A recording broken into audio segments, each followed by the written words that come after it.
Morgan Turinui and Ben Kimber coming at you live. Now, I know we're live on Facebook. I've tried to hook us up to Twitter, so I'm not sure if we're live on Twitter. Morgs, we may well be, but let's not worry about that right now. Let's talk rugby. Let's talk Bledisloe. Let's talk Wallabies. Let's talk All Blacks. Mate, it was a draw in the end. I did not see it coming. I thought this Wallabies team, coming together, new coach, debutants, in Wellington. I thought we might get a touch-up, Morgs. How good was that? It was great. What a great game of rugby. I know the draw isn't a result for either side wanted, and no one's satisfied by a draw. Both teams will have thought that they had their opportunities to win the game, but also in the back of their mind, they're thinking, well, we could have lost that one too. So it was just a brilliant day for rugby. Great to see rugby back. The Bledisloe, as big as it gets in the world of rugby. Everyone around the world was able to watch a rugby game with crowds in the grandstand, high-quality test match rugby. Gee, we waited a long time for it, and it was worth the wait. It was, mate. I don't know about you, but I had a group of guys around at my house. We had the barbecue on, got some sticky pork and a few some coleslaw, some stuff, and sat in for an excellent afternoon. And it did not disappoint. All of us were on our feet, screaming, kicking chairs. Might have been having a crack at the ref in that last minute with a couple of beers on board, but nonetheless, it was just a great event. And I think I tweeted at the time, there would have been cheers inside Rugby Australia HQ too, knowing how important it is right now that rugby shows it's on the way back, and that certainly showed it, didn't it? How was the game for you, mate? How did you experience it? Mate, I was at the Friend in Hand Hotel, actually, my good mate Bill Young's pub there in Glebe.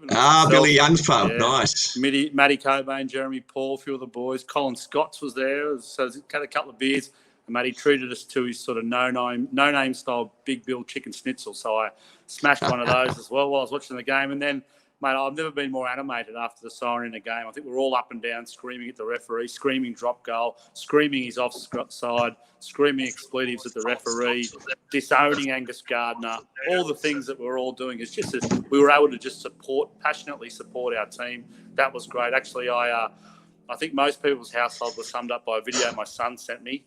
He's down in lockdown in Melbourne, and I sent a few videos of him reacting to Hodgie's penalty goal, so that was pretty funny as well. So I might chuck that up there for people to see. It was pretty funny to see the next generation as passionate about the end of that test match as this one. But I think I upset my son. We were that loud and noisy. I think he copped it in the ears a little bit. Now, mate, let's get into the show. We call it the Tight Five Live for a reason. There's usually 5 things we cover. I'll just throw up what we're going to talk about today. First and foremost, we're going to have a little bit of chat. Bledisloe is back, baby. It is fantastic to see it back. It was fantastic to see it back in such good shape as well, to give Australian fans something to cheer about. We're going to talk about the players of the match. We're going to talk about the play of the game. Morgs, you're going to give us a bit of coach's corner as well, give us a bit of an insight into what you saw out there. But really, that 3 and 4, there are a couple of excuses for us to show a couple of clips and talk about what happened in the game. And finally, mate, now this is an interesting one for our listeners. What we did before the test matches kicked off, we got Morgs to sit down and talk to about 10 different Wallabies in quarantine. I'm calling them quick quarantine questions, Morgs, the triple Q. All right, so people will have to remember that this was done before the first test match, but we're going to kick off today with one of the guys we've been talking about all year, Taniela Tupou, because he was quite entertaining. It's about a 4-minute clip. We'll play it towards the end, and we'll put the full clip up on our YouTube of the 10-minute chat you had with him. Now, I think one of the things that we have to be aware of here, Morgs, is I have to cut a lot out of these chats because you end up talking about KFC all the time, mate. Every single conversation you had with these boys, you end up talking about KFC. What's with that? Well, we're trying to angle for a Rugby Ruckus Type 5 sponsor, so I thought I was doing my best for the team. I think you missed an opportunity there. You could have called this Q cubed, but you went with the QQQ. I thought you could have done better than that. But that was we did have the interesting one in all of them is the chat about, what do you eat on a cheat day? Because these guys train so hard, burn so many calories. Sometimes it doesn't matter what they put in their body. They're trying to put positive fuel in, but everyone has a cheat day every now and again. Some of us a little more than a day a week. Mate, it's been a cheat decade, mate. It's been a cheat decade, just quietly. It's interesting that the fit blokes with low skin folds have similar, let's say, tendencies to some of the guys who can have to do extra cardio at 6 a.m. in the morning, the old fat club. So, and it's funny, it's the thing they're most passionate about talking about. It is. So keep your eye out for that. This show and all the shows in the future, we're going to roll out these clips of more chatting to some of the Wallabies guys, and it was great. Before we get off into the show in earnest, don't forget to get to the rugbyruckus.com, the shop there. We've got Bodies in Motion. shirts. We've got a whole bunch of T-shirts there that if you want to support the show, Morgs, we'll see some bodies in motions today, I'm sure, with some of the clips that you'll show us. That's the catch cry of Morgs. And, of course, the rugbyruckus.com newsletter. We had an enormous amount of people sign up last week. A lot of fantastic feedback, mate. It's been going now for about a month. We haven't had one person unsubscribe yet. People are loving what we're doing there, and we're really enjoying doing it. Last week, we gave you an exclusive look at Ben Darwin's view of the cohesion of what he thought the All Blacks team and the Wallabies team were like. He wrote a column for us. Fascinating stuff there, Morgs. We'll talk about it in a minute. But basically, one of the things he said was this was the worst All Blacks lineup in a cohesion sense he'd seen in 10 years, about on a par with the one that the Wallabies touched up in Perth in recent memory. So really interesting insight. We will talk about that more in the future. But if you go to the rugbyruckus.com, sign up to our newsletter. It's $1 a week. And we will send you stuff like, I'll wrap up all the news headlines, telling you what's going on in the game. Morgs digs into it. And Morgs, some of the stuff that you put in the newsletter was bang on, because you talked about the need for these other guys to carry. You talked about the back row clash and how you were talking about Lukan Salakaia-Loto, Taniela Tupou, and I think I forgot who the third guy you talked about was, but you talked about three guys who needed to carry. Morgs, were you surprised at how this Bledisloe game played out from a Wallabies perspective? I mean, really, we're talking about a team that had been together 2 weeks, new coach, debutants. The integrity in their defensive line, you said set piece, defensive line. What did you think of that? How cohesive was it from your perspective? Yeah, the funny thing is, and almost the great thing is, I think all of us watching were thinking, well, the Wallabies can play better. We played like a team that had spent a couple of weeks together, worked out a few things, had a few new different things going on, had some guys who made great debuts, really grabbed that first opportunity at international level with both hands. And the All Blacks look the same. They look like the All Blacks of old, really lethal off turnover ball, doing some of the same things to do. And actually, you know, it's the hardest examination in rugby, because the All Blacks don't just beat you one way. Your scrum has to be good. Your maul defence has to be good. Your line-out has to be good. Your unstructured defence has to be great. Your structured defence has to be good. Your attack has to be good. Your breakdown, which is probably the thing that hurt us the most, has to be excellent and accurate. Some other teams, South Africa or even England, all the top teams, they have 2 or 3 strengths. The great thing about New Zealand is when you play them, the examination is in all parts of your game. And this Wallabies team passed all with flying colours. Okay? To be in an opportunity, to be in with an opportunity to win the game with a minute to go, to win the game with 5 minutes to go, to win the game 8 minutes after the siren, you have to have done things excellently well. And the Wallabies will get better. So it did surprise me that we were that close into the game. I thought Super Rugby Aotearoa versus Super Rugby AU, New Zealand, the top quality provinces, Crusaders, the best province in the world of rugby. All those things would set them up to play at a high intensity, high accuracy and high skill level, which they did to a certain degree. But the Wallabies were able to exert pressure. People go, oh, the All Blacks didn't play that well. The Wallabies in many, many parts of the game didn't let them play well. And the Wallabies will rue the fact that we left a couple of opportunities out there, you know, the foot in touch, a penalty here. The great test matches, the test matches between great teams come down to those 1 or 2 small moments. And that was a great test match. New Zealand are an excellent, great test team. And Australia have a generation now and a new page turned that is heading greatly in the right direction if, and I say if, we back that up again this week. Mate, and that is a really, really important point. We've seen this too often in the last few years, that the Wallabies can put one in, win or almost win, pull a draw out of there, and then they get touched up the next week. They're heading to Eden Park. Small point in Wallabies' favour this week is it's not going to be called Eden Park. It's being named after a fish and chip shop down the road and to celebrate small businesses. But I think the thing that I really felt watching this game was this felt like, and I think I saw Nick Hill just make a comment there, which I'll show. Nick says Daw would be eating a bit of humble pie, wouldn't he? And absolutely not, Nick, because in essence, what Ben Darwin said in his column for us was, he said, there's too many unusual things here. There's too many unusual data points with COVID. It's not the usual type of game, so anything could sort of happen.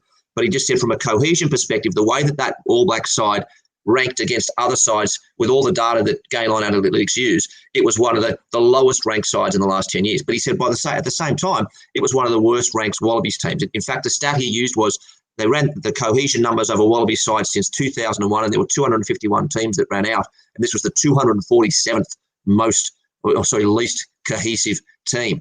Now, where that sort of manifests itself is, you know, set piece and things like that. You've got to think about the fact that going into this game, we had a 2-4-5 combo who had never played together before. So you've got Folau Fainga throwing the ball. You've got Lukan Salakaia-Loto who's having his first start at lock. You're having Philip who's having his first starting game for the Wallabies. So all three of those guys had not played together, and they have got to sort this stuff out. The line out didn't work, but they got around it, Morgs. And I think the way they got around it and stayed in the game was keeping that defensive line there. And one of the things I wanted to ask you about was the way the game was played. I found really interesting because to really simplify the way that I've seen the All Blacks taken on over the last few years. The Eddie Jones has talked about it, the way you've seen the Box take them on, on the way to the World Cup, etc. Is that the All Blacks, people forget that they are one of the most kicking teams going around. They kick more, but they kick so well. They kick so tactically. They get inside. If they're up near halfway, they'll put it in behind you. They'll make you work. And then when they do get the ball, if they get a turnover, they hammer you. So the way to beat them in a very simplistic form that has been shown or talked about is to, A, don't make mistakes. Tom Banks, don't miss the sideline when you're kicking the ball out because that gives them the chance to run the ball back at you. So keep the ball out of play when you can. Don't make mistakes. Don't give them turnover ball and line speed. Morgs, I didn't think it was enormous line speed for the Wallabies, but they certainly got up there. A bit of talk about Mo'unga copping a few hits, but it was certainly keep the game simple, get up in their face and try to control the game that way. Was I right? Yeah, what I think was good about the line speed was the decision-making about the when. A couple of times on first phase, line speed. A couple of times when the Wallabies had numbers, slow ball and getting up quickly. When they didn't have numbers, well, they were not passive, but they were smart and pragmatic about their lines, but they chose really well. What we've done in the past is under fatigue, make bad decisions. This Wallaby team made pretty decent decisions defensively. Cut up a couple of times on turnover, danger at turnover time a lot, but solve things largely. We talk about magic numbers with the All Blacks, keeping them under 20 points, whatever.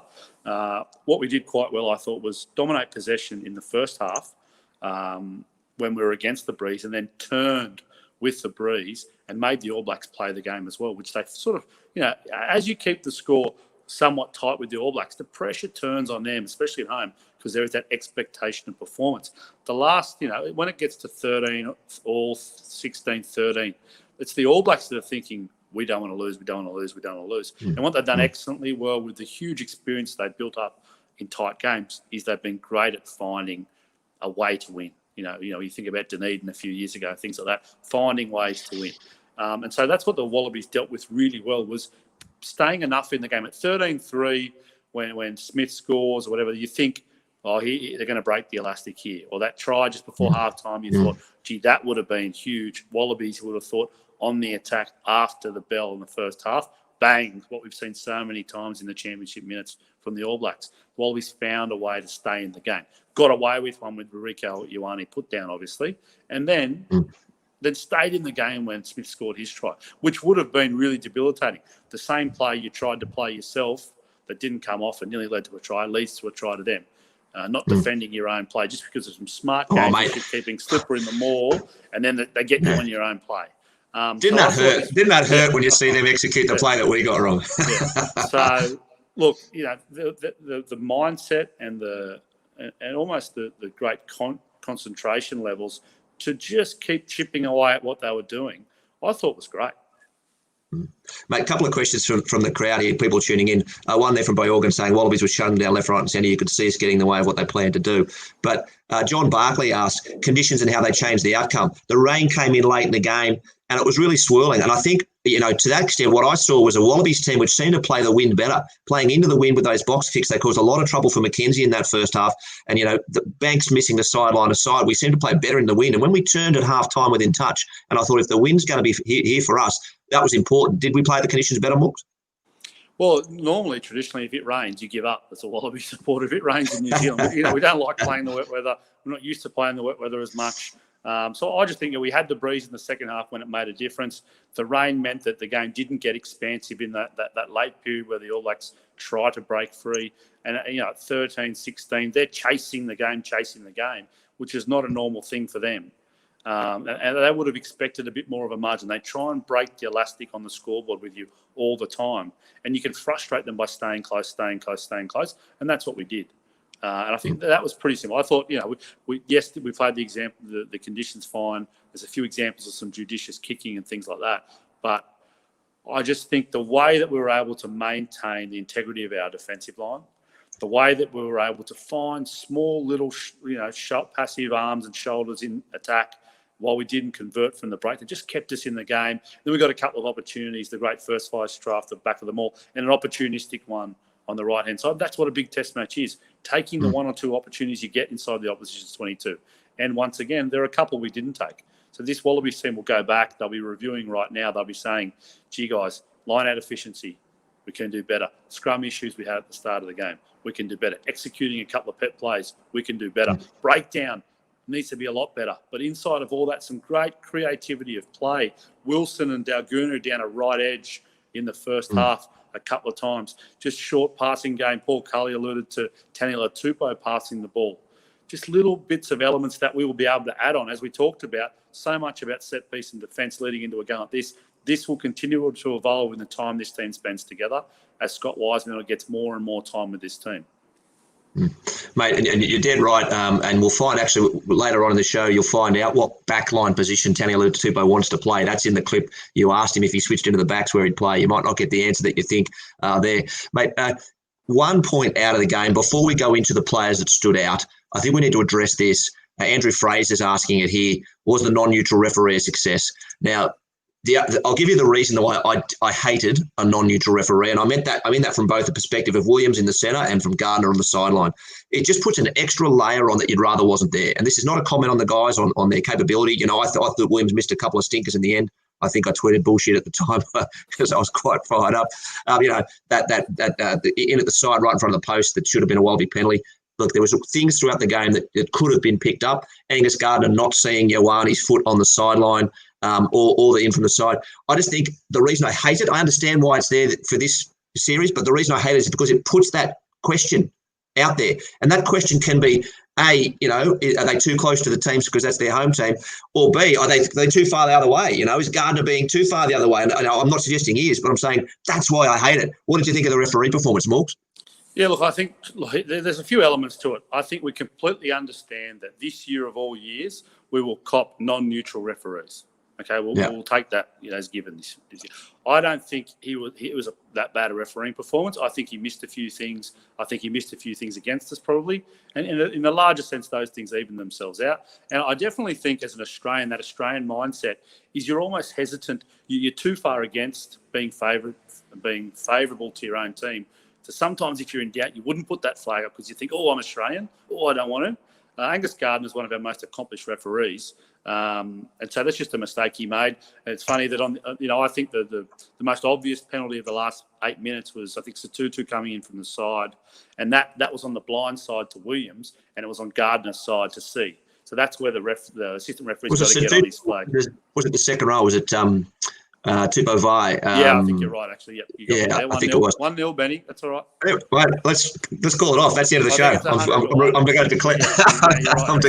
I'm declaring it. I'm declaring it. But there's no way Williams sees that. That's for his assistant referee to help him out. And I think Korobidi actually saves the penalty against the All Blacks by trying to play on. So many times in a game that will be get out of it, roll away, leave that alone. And if you do. It's not a penalty, but if you continue and that ball spills out or you steal it and play on, then it's an obvious penalty. So Korobidi actually just by chance probably saves the All Blacks there by saving the play and continuing to play on. But that's one where Angus Gardner's got to get on his flag and on his microphone and say penalty against. But the other thing is, if you're a referee, any international referee in that situation, you do not want to decide the game. No, and you could see that. Maybe you could tell that. You can see that straight away. On that side and go, you know what? Put your whistle in your pocket. Let them play. If there's something blatant, pull it up. Well, look, we certainly got theatre, mate. We saw Richard Ross Adams. I put his comment up a second ago. He was asking about it. Diabolical ref decision, and I agree it was. The thing that I think confused me the most was the advantage calls. It didn't seem like if he was consistent, it was that there was virtually no advantage. As soon as the ball moved a bit, it was over. And I felt like there was a couple of times in that last probably 20 minutes where Australia had a chance, could have got more out of it and didn't. But you know what? I don't want to get stuck in that because what we got was as you said, we got a fantastic end of the game. We got fantastic theatre. I'd be blowing up if we lost it, obviously, but we didn't, and we stayed in there. Mate, let's move along. Let's talk about some of the players who stood out. There's some guys that this was hard because it was a really interesting game. It was. Hang on a second, and I'll just bring it up. These are the 5 we called out that Morgs. Let's go through them one by one. But there's a couple of guys that went close as well. Yeah, Dalguna, as good a debut as you'll see in a Wallaby jersey. Nick White, even I picked Tate McDermott. I thought he deserved a shot, especially when O'Connor, we went to We went to Moore at 10-12. I thought McDermott could have had a shot. Mate, Nick White was absolutely excellent. Couldn't have played. Couldn't have asked more of our night. He was brilliant. Managed the game when we needed it to. Kept them honest in first and second defender by challenging. Mate, what a crazy offload for one of the tries. I think he was excellent. Excellent. Michael Hooper, just one of the great performances. There's a moment with about 60 seconds to go of that 8 minutes of extra time, and you can see Michael Hooper is absolutely exhausted, just willing himself to keep working. The amount of involvement he has, the amount of work he does on and off the ball was Herculean, matched only by the guy in the other jersey with the same number, Sam Cane, who I thought was absolutely outstanding. Aiden had abetted very well by Artie Sevilla, but I thought he was absolutely amazing. We talked about Sam Cane and that the All Blacks don't often make mistakes when selecting All Black captains. I thought he was absolutely brilliant. And I had to put Clark in because if I'm the All Caleb Black Clark, selectors, mate, massive. Yeah. If I'm the selectors, I'm picking him this week. That was the greatest compliment I can give him. Please don't. Please don't. That was an almost Lomu-esque entry to the game. That was here we go. This guy's an absolute superstar. What we saw in Super Rugby, we saw straight away with his involvement. There'll have to be some momentum for him to be picked. He just looked at home on the biggest stage. He was amazing. A few unlucky guys, obviously, Benny. Thought Harry Wilson had as good a debut as you could ask for a guy. Taniela Tupou was good in patches. Had bits and pieces around him scrum and things like that he needed to probably fix this week. I think there was just real quality across the board. Hunter Paisami, some of the things that he do had on debut, huge influence on the game.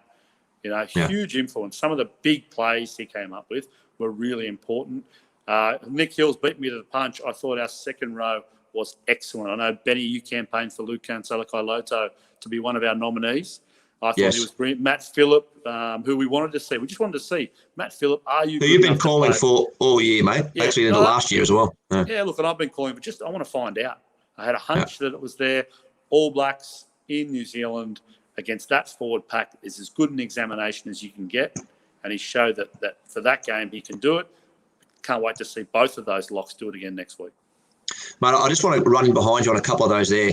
I mean, we talk about debutants. You mentioned Paisami, Harry Wilson, fantastic. I've been saying to you, if I could invest in a player in Australian rugby, I'd put some money in stocks in Harry Wilson, and it looked that way too. Dangunu ended up being the most, I think, tackle busts and most meters made in the game, most run meters. Half of those came off running off Harry Wilson that early in the game down that right-hand side. Caleb Clark, to me, though, wow. Like, what New Zealand have this amazing capacity to bring these wingers out. You've got Sever Reece and George Bridge who put Rico Ioane out of the team to start with. And then this kid comes along. He looks enormous. Please don't pick him, All Blacks, to start next week. Keep him on the bench because he looks like a game changer. He absolutely does. Mate, let's look at who we picked for man of the match, though. And I'll just throw him up. Dangunu, mate. As you were talking about debutants, how was this man's game for a bloke that before the game, questioned you? I said, I think they're going to go him. I think they're going to be putting balls up and trying to get at him because, a debutant on the wing doesn't kick the ball, particularly well. I thought they'd target him. Well, mate, he had a cracker, didn't he? Yeah, Filippo Dangunu, been over 900 Wallabies. There wouldn't have been many debuts as good as that one. There's been some great players wear that jersey. That was just an excellent performance with and without the ball, on and off the ball. I thought he was excellent. As you mentioned, anytime he got a half a yard of space, showed that ability to beat a man. It's not as easy to do what he did at Super in test level. Individually, every player is better. Collectively, every player is better to create line breaks, to beat defenders, to get fast, quick ball, to chase hard and chase line breaks, to make line breaks, to do all sorts of things like that. It's much harder. I just want to show this is Nick White and Dangunu here. Paisami takes the ball to the line. This is the Dangunu try. Just great work off the ball. Nick White punches up here. Phillip, your man, goes to ground, carries a few in there. McKenzie flicks it out. White dives, great hands, and over goes Dangunu. I just wanted to show it because I enjoyed it so much. That was a couple of different guys, starting in the Wallabies for the first time. Paisami runs it up. Phillip runs it up. White flicks it out, and who's waiting there ready to go? Dangunu. Look at him lurking up the back there, mate, beautifully, and over he goes. How good was that? Yeah, it was. And just the icing on the cake for a debut, to get a try on debut, a special moment for him. But he was good. And don't forget, he's one of those guys that we're looking for to be hard over the ball in those wide channels. And that's a huge weapon to have, to know that when the ball goes to width, we have threats over the ball. The All Blacks are going to have to make sure they commit numbers, and we can slow the ball down on the edge, and then our line speed can be a lot quicker. If you're going edge to edge, if you're playing 2-4-2 as the All Blacks like to do, and you just front foot ball, and you can't slow their ball out when they come back off width, then you can't get line speed. And having a guy like Turinui and Korobedi on the other side that can make tackles, challenge for the ball, make a pest of themselves in the breakdown is excellent. I saw one of the comments flash up saying about specialist wingers. It's something we've talked about for a while, Benny, is that, we need out-and-out wingers. We need finishers. Some of the guys that we've picked who are excellent footballers but not out-and-out wingers, they don't finish those 2 tries. They definitely don't finish the Korobedi try. Yeah. Mate, let's go to your play of the day, and it wasn't the Wallabies, actually. I just showed that Dungunu try, but it was something else you wanted to show. And it was the Ioane no try, was it? Was that the one? Yeah, it is, yeah. So let me bring that up. Yeah, this is one admiration for what the All Blacks do better than anyone else, really. And also a bit of a nod to where the Wallabies need to go as well. So if you play it on, obviously we see it's a strike play. This is after the halftime siren, championship minutes, strike play where the Wallabies are trying to go inside or outside Fainga to that seam both ways. And then if you freeze it, I'll tell you now. Freeze it now, Benny. So when come on. Sorry, mate. I'm clicking around here. So if you go there, look at where that All Black backline is. Look at the reaction. So they've transitioned from maul, danger defence on their own 22 to that shape. Look at the shape of that backline and the players chasing through. Look at the players inside, chasing to get into support play condition. From there can only be one outcome. Like the work rate there. So there can be 2, mate. Rico showed us there can be 2. Yeah. The one outcome is the ball goes into inside the try line. And from here, it doesn't matter what they do almost, that there is a try on. That ability to transition from defence to attack and from attack to defence is something that I reckon the Wallabies didn't do quite as well. That'll be a huge work on for them, I'd say. But that shape, that picture that we see of that All Blacks team, that's the instinct we'd love to see from our Wallabies. And that will come. That's in the next stage of their development. But that's got to be part of our DNA as a team, because what this defensive system is doing, what guys like Paisami getting up, putting shots on is doing, they're creating those opportunities. And when we get to Coach's Corner, we'll have a look at that quickly. But what we saw from the All Blacks is the thing they do better than anyone else. And this Wallabies team are going to create those opportunities and need the ability to react quicker, to just go bang, straight from defence to attack and chase the ball. Not think about structure, not be relieved that we've found a turnover, but play. Yeah. Mate, and what a moment that Ioane doesn't get the ball down. And look, you could have called that a try, right? There are fingertips there. That was a massive moment in the game, a massive call. Well, you're coaching the All Blacks. A young bloke does this. What do you do? Oh, well, hopefully I wouldn't need to do anything, because he'd know himself. He'd come in, he'd put his hand up and he'd go, you know what, I've learnt my lesson. I'm going to dive. And I tell you what, Caleb, go back and watch Caleb Clark's father score tries. I'll never forget it. As a kid, we've all done stupid things, scoring tries, one hand put downs, whatever. And every coach we've ever had says ball in 2 hands or, dive with the ball. Have a look at a Ronnie Clark score tries. He used to wrap the ball up like this. I distinctly remember as a kid, a Ronnie Clark running around under the post and holding the ball like that. And I thought, he's never going to drop that ball. That's smart. You just get that ball down. And that's a tough lesson for Rieko Ioane, an excellent player. He's, there's been talk of it. He dives like that all the time. I think that's a really tough lesson and one that the Wallabies will take, that's for sure. Mate, and I think the thing about it too is that, they'll look at that and they'll go, that should have been a try. We could have kicked away here. But I think there was a bit of talk before the game, I think, from Wallabies coach Alan Jones and others. And you've got to think about the psychology of what's going on here too. Ian Foster is a brand new coach. Sam Cane is a brand new captain. And they just scraped to a draw against the Wallabies in New Zealand after 19 years of the Wallabies not winning in New Zealand. There's a lot of psychology, I think, in what happens here as well. You'd have to be saying that the All Blacks should be rampant favourites again coming into Eden Park. But there's so much going on. And now I want to say one of those things that I think you'll probably think is stupid, all right? And sit back, but here I go. Back in the day when... Hang on, can we get the bullshit already? I've got the bullshit-ometer or something there, mate. No way in the world are you getting a button for the bullshit-ometer, mate. But let me explain it this way. And it's one of those times where I talk about the way I feel and you can tell me they're completely wrong. But when back in the day, right, when Mertens and Spencer were the 2-5-8 choices for the Kiwis, right, and Spencer, wonderful, mercurial player, what an amazing guy he was. Used to love watching him play. But every time they picked him instead of Mertens, I felt better. I felt like we had a chance. And all of a sudden, you look at this All Blacks team, and you've got Ian Foster as coach, and you've got Sam Cane as captain, and they're fresh on the scene. And as good as this All Blacks team are, or as good as they can be, it felt like this is a team that maybe we can have more of a crack at. It wasn't quite the Richie McCaw coming out there. He's going to, stand up and lead the way. It's fresh faces. It's new thinking. Ian Foster, that not half of New Zealand didn't want him to get the gig. So I just feel like it's one of those times where let's see how we go, but Eden Park next week, mate. Anyway, stupid? Maybe. That's the way I feel. It's actually an excellent analogy, the Merton-Spencer analogy versus the Mo'unga versus Barrett analogy. It's a really direct one that you can do. And I thought, you think Carlos Spencer's probably the greatest fly half in Super Rugby, the greatest attacking fly half in Super Rugby, and an amazing footballer, a better footballer than I could ever have dreamed of being. Amazing footballer, but at test level, different kettle of fish. That's why we say that you don't pick the Super Rugby team of the year, or you don't reward the guys who are great at Super Rugby. You pick a team that you think can win test matches. And it's a small, different mindset change as a selector, but a crucial one. You're picking guys to win in a test arena. It's a very, very different place. And that's why some of the Brave selections by the Wallabies were excellent and really justified on that performance. And now that onus is on those guys. We've gone from excitement in seeing rugby and just being happy to see rugby. Now we've got a bit of hope. That hope needs to be turned into confidence and expectation as a Wallaby supporter by the Wallabies backing that up. So I think Sunday, Monday, You're right, mate. Being happy with performance. Tuesday, Wednesday is righto, boys. Time to switch on and let's do it again Saturday. Yeah, that's right, mate. And you expect Reddy to keep a lot of faith in that team, but he didn't pick the combos. He did pick guys in form. He did pump up their tyres and send them out there to have a crack, and they did exactly that.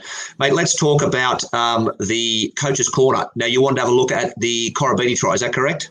Yep. Just to revert back, those people who subscribe to our newsletter, we mentioned that if anything, that 13 position being such a challenging defensive position, that Ricky Ioane being very inexperienced in that position at test level with the guys around him, that was a real opportunity, and that we were hoping that while we knew the Wallabies would try to be direct early going down Mo'unga's channel, as all teams do, that they challenge that 13 channel and put traffic and decision-making into Rico Ioane.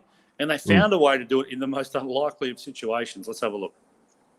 Okay, let me just bring it up. Here we go. So here, Wallabies, you think, well, the maul is defended really well. And as it was all game. Yeah, it was defended really well. And so what you see here is that both Hooker and Sam Cane, Taylor and Sam Cane are off the maul. So they've got full back line and they've got two forwards off that maul.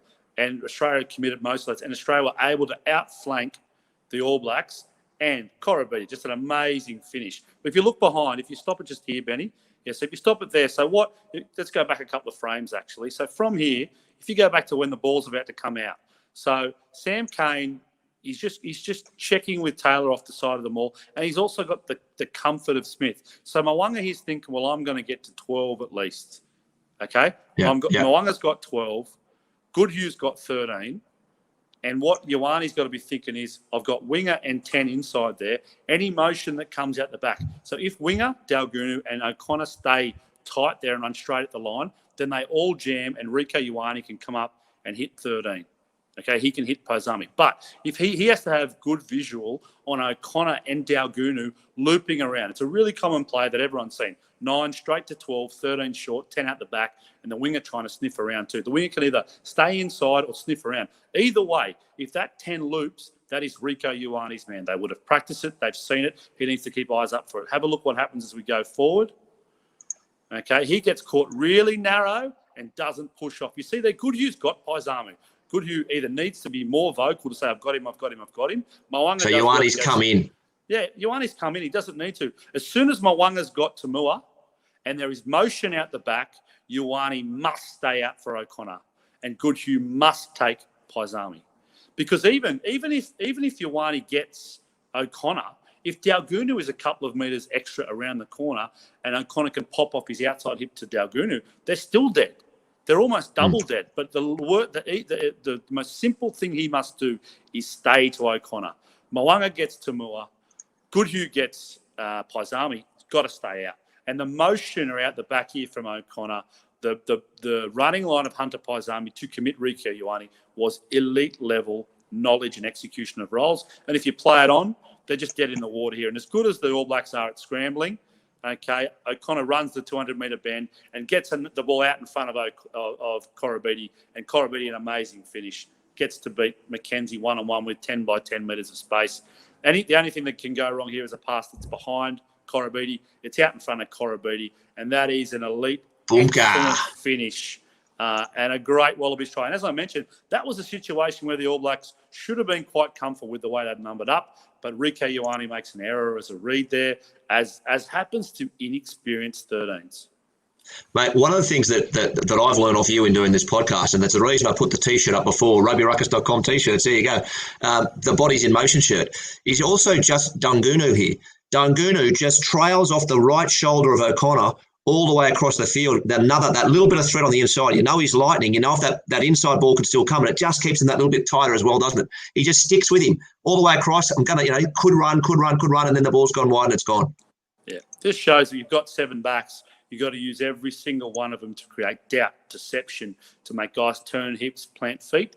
And if any of those things happen, a Ioane just jams on the wrong guy, that's a try in a test match. And, mate, I just want to show one more clip. I don't know if we should or not, but here it is.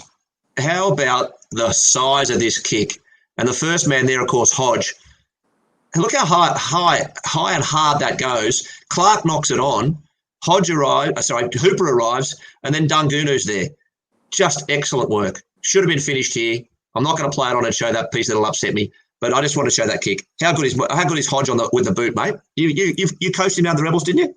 Well, mate, he can only quick about 30 metres till I got to him. He's claiming it. Mate, he's amazing. And you know what? He's getting better and better. His accuracy is getting better and better. There's an issue there at times where you go 50 metres out. Should we, not after the siren, but 50 metres out, you go, should we plug the corner? What's our success rate there versus Hodgie's success rate kicking from plus 50? The more he gets that better and better, the more of a weapon it will be. And that was, in terms of length, that was brilliant. We got one more clip to show. We got time? What have I got? You've got the Wallabies turnover attack. Yes, I do. Hang on a second. We've got time. I know I've talked a lot as usual. Yeah, no, I'm enjoying it, mate. Let's keep going. So we talked about.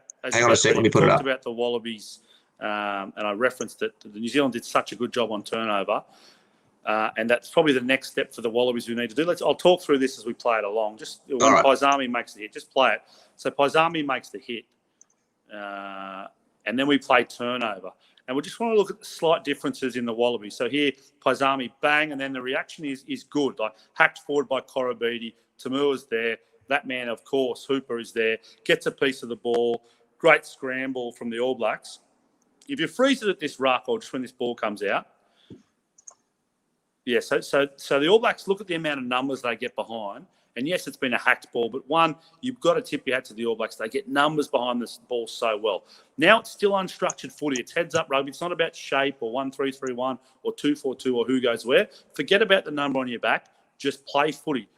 If the All Blacks are bunched, we need to spread it. If the All Blacks are spread, we need to go through the middle. If they're left, we go right. Play it on.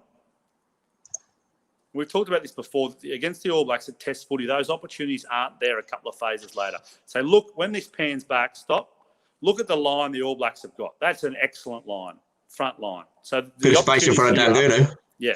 So the opportunity is outside the 15s, shifting the space. Now, because it's unstructured, there's no shape to try and sit down the inside middle defenders of the All Blacks. So it's get the ball to Dungunu and see what happens. Play it on. So we keep the ball, that's fine. Paisami keeps the ball. Now, if you freeze it now, okay, where's the space? Mate, Mackenzie's left the 15s free. Where's the space? I reckon they've got one guy in the front line outside the post. The guys where the ball is. So what we need there is, so we've had 2 phases of chaos. You need Banks working across. Unstructured footy. So what we have is we need someone out the back connected. You need Banks connected or Tamua connected out the back of that arrow shape.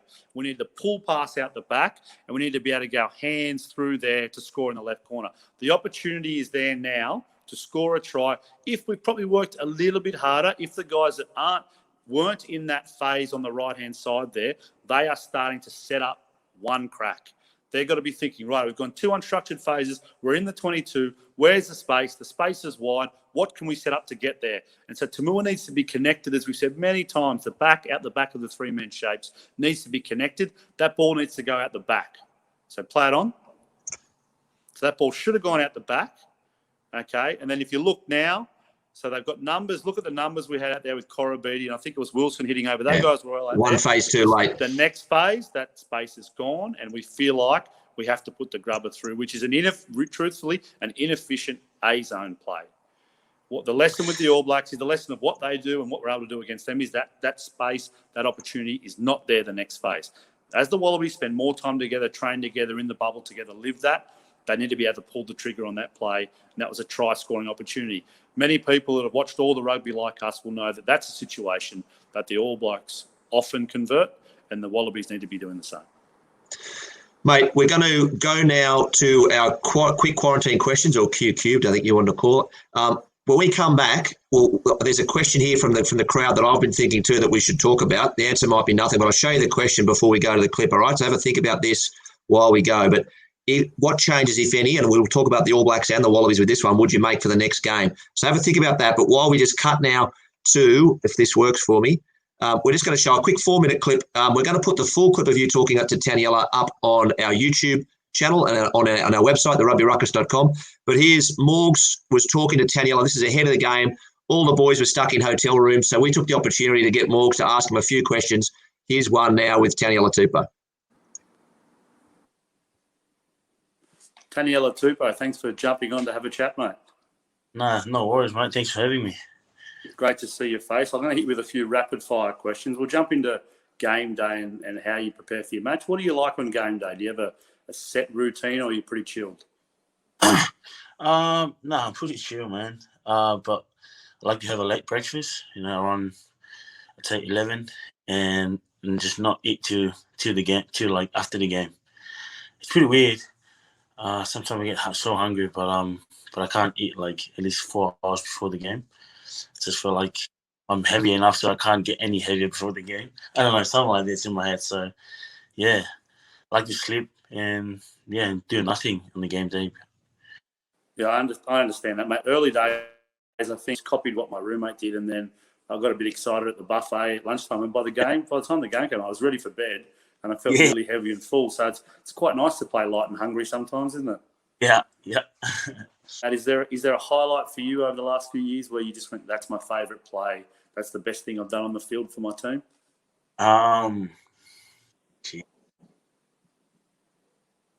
Yeah, probably when we played the Force this year, when I made that break and passed to Fraser, and that never happened. I can't pass that long. I don't know how that happened when I threw the long pass.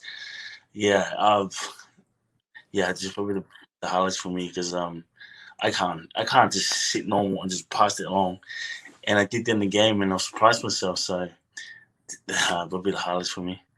Yeah, good man. I suppose that's this scenario then. If I come to you and I say, mate, there's a lot of injuries in the backs, I need you to play in the backs, what position would you want to be, and what kind of player do you think you'd be in the backs? I think I'd like to sit in the wing, so I don't have to do too much and stuff. People run around me and stuff, and I'll be on a wing but not chase. So I guess I'll get the fullback to chase, and I'll go and cover the back. Well, we've seen you carry back those line dropouts this year, so you can just hang back and do that all day. Perfect. Oh man. What about growing up? Did you have a favourite rugby player, maybe a favourite classic Wallaby or former Wallaby, or even a favourite rugby player growing up that you watched? I think everyone knows that Quade Cooper was my player growing up. Yeah, I just loved him. One time I caught the train from school, missed school, so I caught the train, went to the airport just to meet him. They came to Auckland to go to Wellington, I think, to play the Hurricanes. Yeah, just to meet him. So it was, and then sending the photo on his Facebook fans, told him, hey, my name is Taniela Tupou, biggest fan of yours, and hope to see you again soon. And yeah, a couple of years later, then I played with him. So just between you and I, let's talk about, if it's a cheap day, a nice day away from the coaches, what's your go-to food? If you could go and order a little luxury food, what would you get? Mate, it's a front row. Every second day's a cheat day. So, mate, I like my ice cream. I love my chocolate, Kit Kat, and M&Ms, and hazelnut. And I love everything, mate. Sometimes after training, stop at the gas station, get me a few bars of chocolate, and supposed to be once a week or once in every 2 weeks, but I do it like every second day. So that's it. And then what about Tuesday night, big session? You're too lazy to cook dinner. The dogs are fed. You pull out the Uber Eats. What are you ordering? Mate, when I first moved out of my house, my brother's house last year, first time ever away from my family, and mate, Uber Eats, and never cooked once. Like it's burger everything last year. So yeah, I don't want to talk about it, but now I'm starting to learn how to cook, and things are getting better. Good, man. It's good to hear, mate. Well, mate, it's working on the field. You're playing at strong 80 minutes for us as well. I know the great Brendan Favola, who's a former player of AFL down in Victoria. I think he spent $35,000 on Uber Eats. Yeah, so hopefully you're not the gold medal winner there. Hopefully you're at least behind him. Yeah, brilliant. So, mate, no, thanks. That was great to have a chat to you. Good luck for the test season. Always great to see your face, mate. Keep playing well. Thanks, mate. Appreciate it. See you next time. Well, there you go, Morgs. He's quite the character, isn't he? It was interesting. Every other, like some of the other players in the team, we called video call, and they were there in their Wallabies gear, ready to talk. Where we called in, Tupou was flat on his back with his shirt off, talking to us like this. Oh, boys, I better put a shirt on. He had to sit up and do the thing. And mate, I cut out about 2.5 minutes of you and him discussing what are the best things to mix into your ice cream. That was one of the things you got stuck into with him. Well, mate, we just have to find common ground on what people are passionate about. That's the secret to being a good interviewer. And I had a chat to him, and I said, "Oh, look, next time, mate, maybe make your bed before you talk to us as well. Might make everyone happy." But no, I think everyone was happy. It was great. Everyone was happy to talk to us because they were so bored in quarantine. They had playbooks to study and they had some work to do. I think he said he had an exercise bike in his room. Mate, they were all shipping each other on balconies too. The balconies. Yeah, and it was interesting. You knew you're a big dog if you got a balcony. Yeah, that's right. So, we found out who were the balcony boys and who didn't get it. Mate, look, let's wrap it up. You and I could go for hours on Bledisloe stuff, absolutely. But let's talk about looking ahead to this weekend. A massive task. We're coming off a draw. We've poked the bear, the Wallabies. Could you change the team, Morgs? There's got to be a bit of pressure on Folau Fainga, you would think. Didn't throw particularly well. Dropped the ball there. Didn't have the greatest game, though we know he's better. The maul wasn't particularly effective, which he likes to feed off as well. Could you change anyone in that Wallabies lineup, Morgs? No. Done? Get out there. Patea's fit? Patea's fit? What about that? I'd give him another week. He's going to be fit, but I still think he's not going to be 100. He's going to be 95. Another week's prep, those sorts of things. We've got we think we have test matches coming. We know the grumblings are coming out of South Africa today about whether or not they're going to be in TRC. We know his injury profile, Jordan Patea, and I think there is no pressure to bring him back. Paisami earned the right to have another crack. Tamua added things with O'Connor. Folau Fainga, give him another chance. And Tom Banks, I thought, was excellent. Rock solid at the back, did what we needed from him. Look at the pressure that we've talked about the All Blacks putting teams under with their kicking. I thought he did really well there. Every single player from 1 to 15 did enough to earn another shot. Folau Fainga missed a few. How much of that is pure throw? How much of that is a late lift, an early lift, timing of movement? Yeah. We don't know. So let's give him another week's prep. Let's give him some more time together, more reps together. Those guys, with what they put on the field on the weekend, I think 1 to 15 to a man earned the right to another crack. I think you're right. I think that's what they'll probably do. I think the only guy that I would query, and I threw this at you before the show, would be Pete Samu. And the reason I say that is not because he had a bad game, but just because the style that Pete Samu brings to the game was not what was needed out there. Like that he had to play the role of an in-tight, hard-working 8, and he's not the best guy going around for that for us. I don't know whether Valentini's quite up to it yet. Valentini certainly looks like he's getting there to be a good, hard back rower, gets over the ball. Wilson certainly played a great role. Samu, if you're looking for an uplift, you might look at that back row. I know you wouldn't, but what did you think of Samu's game? Yeah, I think you have to see some of the things he did. He solved some issues with us a bit. He played a different role, yes. Look, he's not going to be in there running into high-density situations with carries. And that's why we've previously talked about Phillip, Salakai-Loto, Taniela Tupou, Slipper's got to carry a bit, Falaufainga's got to carry a bit, and Wilson's doing it excellently well. Hooper ranges around and does what needs to be done. He can solve situations with footwork in tight, and he can play and create and be an energizer bunny elsewhere with the ball as well, which means that situations need to continue to be created as we are more efficient with what we're trying to do in attack to have Pete Samu in the game. I think he did enough chipping away at the edges of the game and solving some issues with us and being where he needed to be that warrants reselection. And I think as the Wallabies evolve their attack, as they get to know each other better, as some of the work that guys like Wilson and Salakai-Loto do in tight creates fast ball and ball in behind, I think a lot of the times where I think about 7 or 8 turnovers at breakdown, where those are negated, the multi-phase that continues after days where Pete Samu comes into his own, he can create things that are different. And I think the Wallabies want to get to a stage where that's the game they are imposing on the opposition. So I think it would almost be like waving a white flag, like we can't get to the kind of game we want to play. Let's just try and bash everyone and pick the biggest ones. I think we need to get to a kind of game where Pete Samu can be influential in the way he plays. Well, see, that's the point for me, right? That's the point for me, is you pick Pete Samu to play a certain kind of game. And if you aren't going to play that sort of game in Eden Park against the All Blacks, then don't pick him.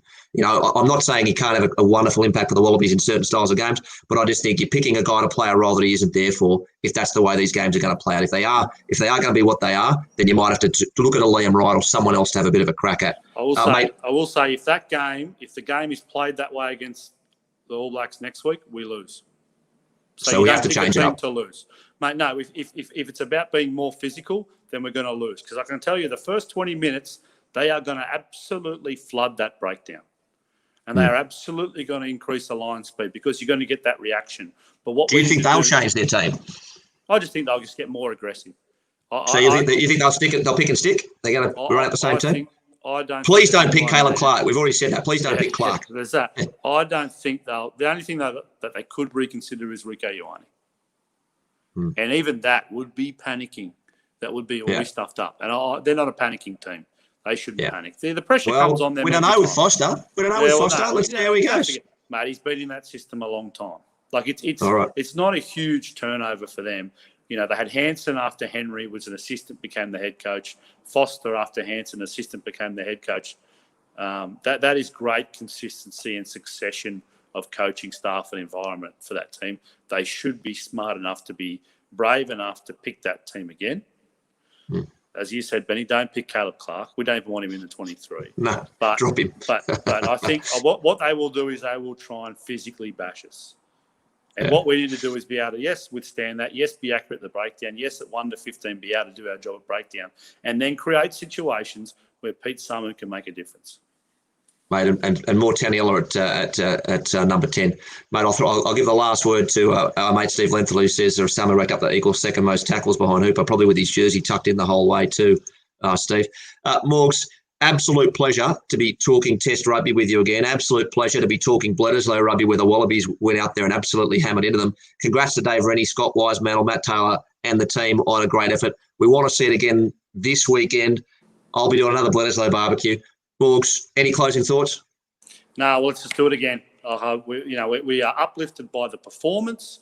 We wanted the result. We thought we could have got the result. There are elements that say we should have got the result, but notwithstanding that, it's almost better that we didn't win in terms of the fervour that Wallabies people and sporting people in Australia are standing up and taking notice.